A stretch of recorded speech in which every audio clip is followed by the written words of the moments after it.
부산항이 한눈에 내려다 보이는 이것은 중구 동구 일대입니다.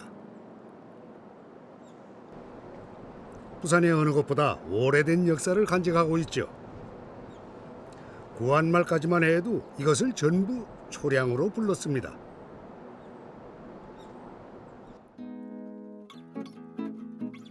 하지만 지금의 초량은 동구의 부산역 일대에 불과하죠. 구한말까지 초량은 자연 해안선이 살아있는 곳이었습니다. 매립 후 수많은 건축물로 뒤덮인 지금과는 많이 다르죠. 고종 13년 조선왕조실록을 보면 일본인 거주지역에 관한 조계 조약을 맺었다고 되어 있습니다. 여기서 초량항이 등장합니다.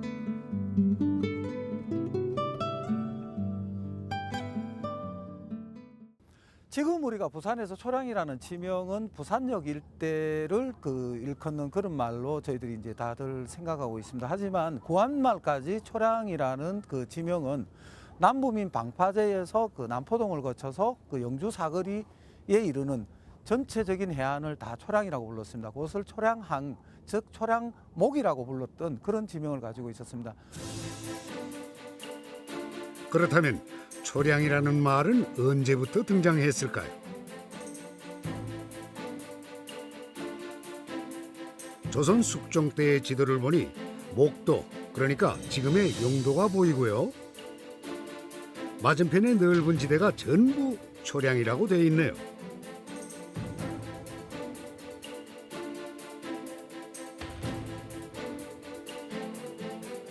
그렇다면 이 일대가 초량으로 불리게 된 이유는 무엇일까요? 억새와 띠풀의 자리라 해서 새띠벌이라 했습니다. 그러면 이 새띠벌이라고 하니 새띠는 풀이요, 언덕, 말하자면은 서구의 언덕과 동구의 언덕, 그 언덕 그 자체가 대들보 비슷하지요. 비유하면은. 그러니까 대들보 양자로 썼습니다. 그래서 풀초 대들보 양해서 초량이 되는 거죠. 지금의 중동 서구는 모두 초량이었습니다. 당시엔 여기도 초량 저기도 초량 그랬을까요? 언제부턴가 동구 일대를 신초량으로 부르게 됩니다. 그리고 서구 일대를 구초량으로 구별해서 부르게 되죠.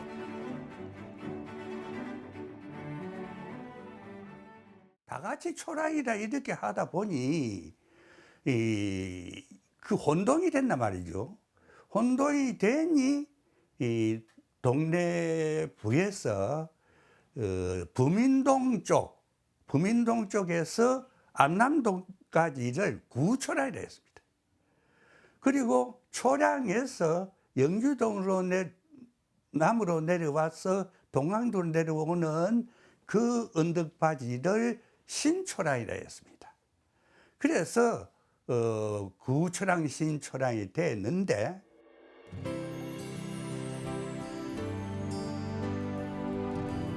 그런데 말이죠. 1892년에 제작된 부산포 지도를 보면은 이곳의 지명이 새로 바뀐 사실을 알 수 있습니다. 신초량은 초량으로 돼 있고요. 구초량은 부민동으로 바뀌었네요. 구한말 들어서 이쪽 지역도 초량이라 부르고 현재 그 부산역 일대도 초량이라고 부르게 되니까 당시 동네 부사였던 정현덕 부사께서 한 고을 안에 그 두 지명이 있을 수 없다 해서 그러니까 그 초량이었던 그 충무동과 남포동 일대의 그 지명을 부민동으로 바뀌게 되고 그 지금의 부산역 일대의 초량이 지금까지 그 지명으로 굳혀지게 되었다, 이렇게 보시면 되겠습니다. 지금의 부민동에서 암남동에 이르기까지 전부 부민동이라 부르기로 했죠.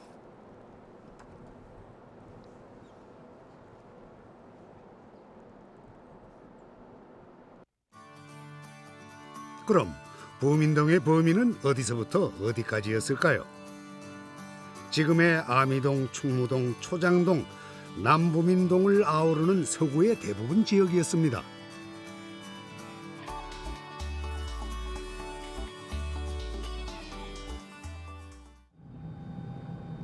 이렇듯 초량으로 시작해 새 지명이 꾸준히 생긴 데는 초량 외관과 관련이 있습니다. 1678년 용두산을 중심으로 일본인 전역 마을이 생겼죠.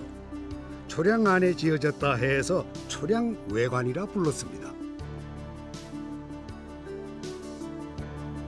조선과의 외교와 무역을 담당했던 곳이었죠.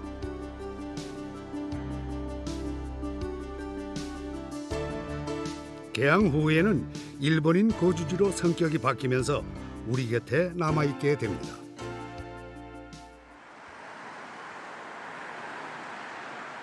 초량 외관이 있던 광복동, 그 옆엔 대청동이 있습니다. 초량 외관과 관련 있는 대표적인 지명이죠. 일제강점기 대청정으로 먼저 불리웠습니다. 대청동은 초량 외관 북쪽 담장밖에 연양대청에서 유래됐죠.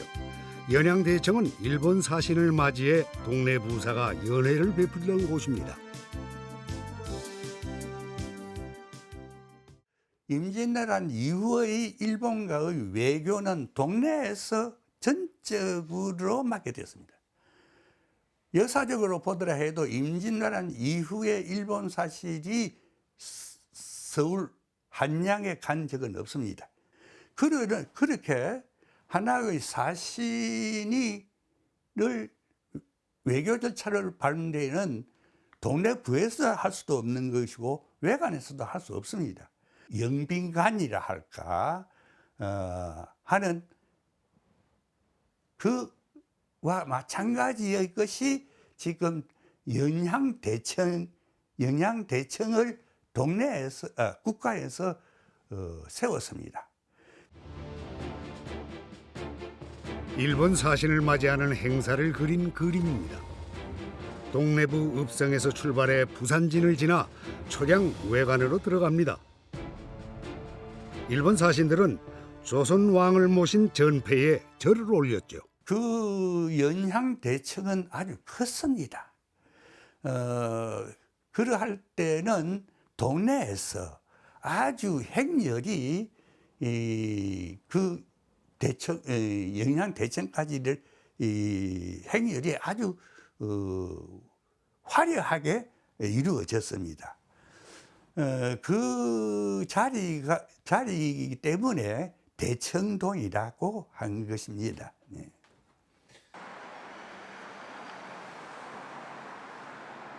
대청동에 자리한 복병산. 이 지명도 외관과 관련이 있는데요. 용두산과 마주보고 있는 산입니다.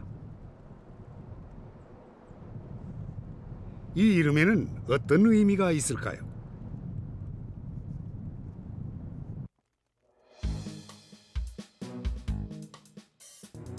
복병, 한자를 풀이하면 엎드릴 복자의 병사 병자입니다. 즉 병사가 잠복해 있다는 뜻이죠. 초량외관의 일본인들은 몰래 바깥 출입을 한다든지 싸움이다 밀무역이다 해서 말썽이 많았습니다.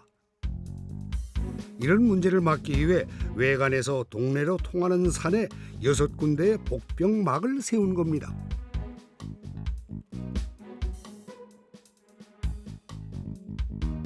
첫 번째 복병막이 있던 곳이 복병산이 된 거죠.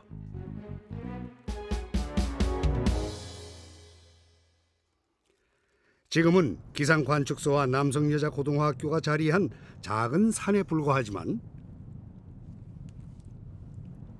한때는 초량외관을 감시하던 군사초소였습니다.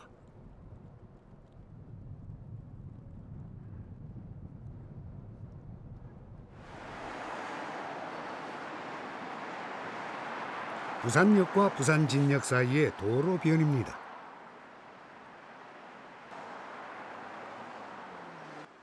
고관이라는 명칭이 눈에 띄네요. 정식 지명인 수정동 대신 보이는 곳곳이 고관입니다. 그렇다면 이곳이 고관으로 알려진 이유는 뭘까요? 1600년대 초로 거슬러 올라가면 수정동 해안가 일대에 두모진이 있었습니다. 인근에 두모포 외관이 있었죠. 초량 외관 이전의 일이었습니다. 지금의 동구청 구청 청사에 두모포 외관을 아마 거기에 지었어요. 그 지역 짓고 보니까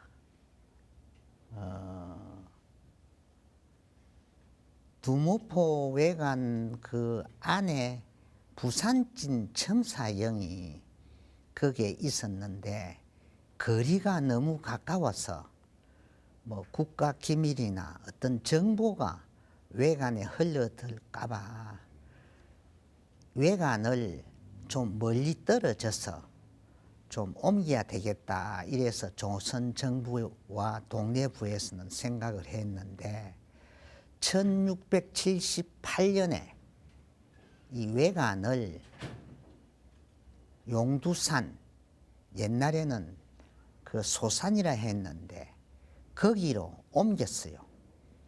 전에 있었던 두모포 외관은 고관 또는 구관이라 하고 1678년에 용두산에 옮겼는 외관을 초량 외관이라고 하는데 그래서 이야기를 할 때 고관과 신관은 외관을 구별하기 위해서 나오는 지명이고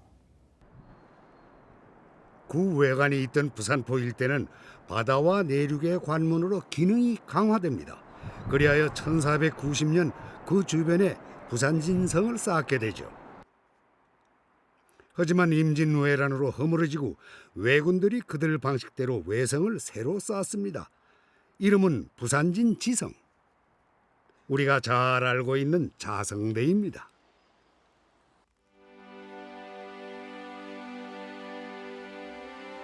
임진왜란 이전에 쌓았던 부산진성을 어머니 성으로 부르고요. 그 안에 자성대를 아들성이라고 합니다. 어머니가 아들을 품고 있는 셈이네요. 성벽으로 둘러싸인 자성대는 일제강점기 매축과 개발로 인해 옛 모습을 잃게 됩니다. 이 부산진성이 본성이고 아들성으로서 지금 말하는 자성대 공원 그 일대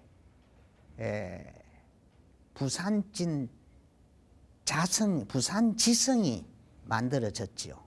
부산진성은 정산을 중심으로 한 부산진성은 그 어머니성이라고 하면은 거기에 따른 아들성이 자성대 부산지성이다. 자성대에서 조금만 걸어가면 나오는 조방로. 이건 역시 정식 지명 대신 조방으로 유명합니다.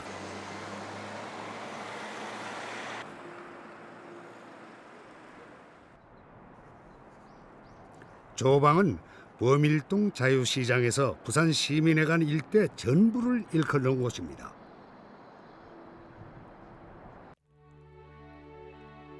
일제 강점기 때 나온 이름이죠. 정식 명칭은 조선방직회사입니다.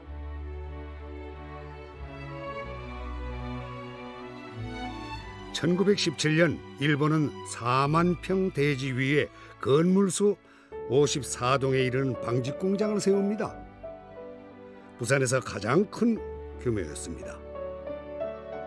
직원 수는 3천여 명, 대부분이 값싼 노동력의 조선 여공들이었습니다. 1917년에 이 회사가 설립되는데 조선의 그 면화 재배 그리고 그 면사 생산 그리고 그 면직류 생산까지 겸했던 직원이 많을 때는 무려 3,500명의 종업원이 있었다는 기록이 있을 정도입니다. 60년대 중반까지 해방 이후에도 그 적산으로 분류되어서 조선 사람이 이를 공장을 인수를 받아서 60년대 초반까지 이 공장은 그 유지가 되고 있었습니다. 1968년 문을 닫을 무렵에는 회사의 규모가 8만 평에 달했습니다. 일제 강점기 때보다 규모가 2배 정도 커진 셈이죠. 그래서일까요? 공장 틀을 두고 얘기가 많았습니다. 한때 시청사 신축지로 물망에 올랐고요.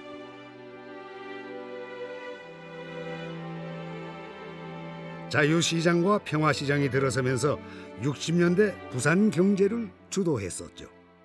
여기는 그 한때 그 시외버스 그리고 고속버스 터미널이 있어서 지금의 자유시장, 범천시장 이 일대가 상당히 그 재래시장의 상권이 이 많은 그 번성을 이루었던 그런 곳입니다.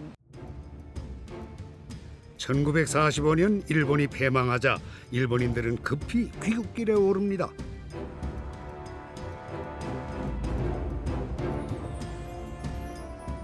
한편 일본에 있던 동포들은 부산항을 통해 들어오게 됐죠. 광복과 더불어 일본의 영향을 가장 많이 받았던 원도심 지명에 변화가 생깁니다.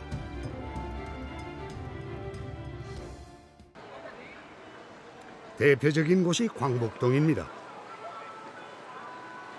번화가로 유명한 곳이죠. 일제 강점기 전후에도 잘 나가는 동네였습니다.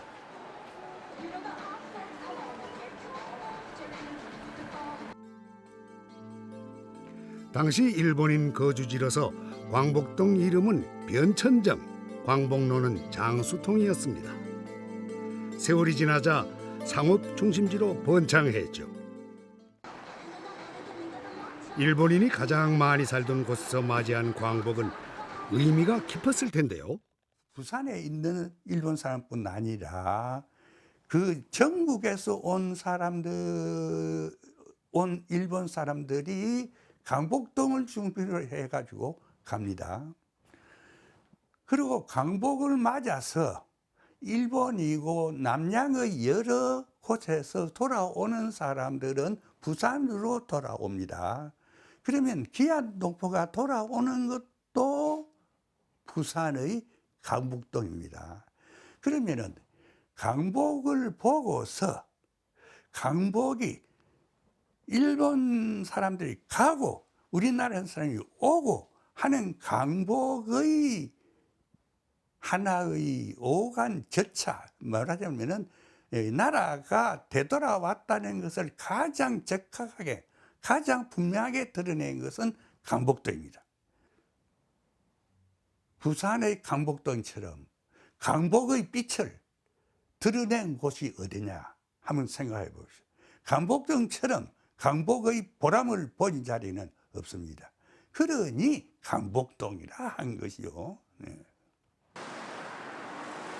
광복동에서 얼마 떨어지지 않은 곳에 자리한 충무동입니다.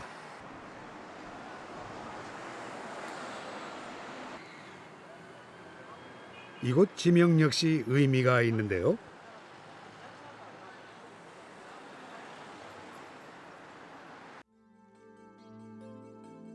일제 강점기 일본 천황 다이쇼의 연호를 따서 지은 대종공원이 있었습니다. 넓은 광장이 있어 행사가 자주 열렸죠. 하지만 광복 후 대정이라는 이름은 반감을 얻어 사라지게 됩니다. 이쪽 지명이 만들어지게 된 가장 큰 동기는 해방이 되면서 건너편의 광복동이 마치 해방의 기쁨을 담았듯이 이곳은 그 이순신, 그러니까 충무공이라는 이순신의 호를 이 지명에 담아서 아마 거기를 하고자 하는 그런 의지에서 동명을 담았다, 이렇게 생각하시면 되겠습니다. 부산 지명의 기원을 거슬러 올라가면 부산의 역사가 보입니다.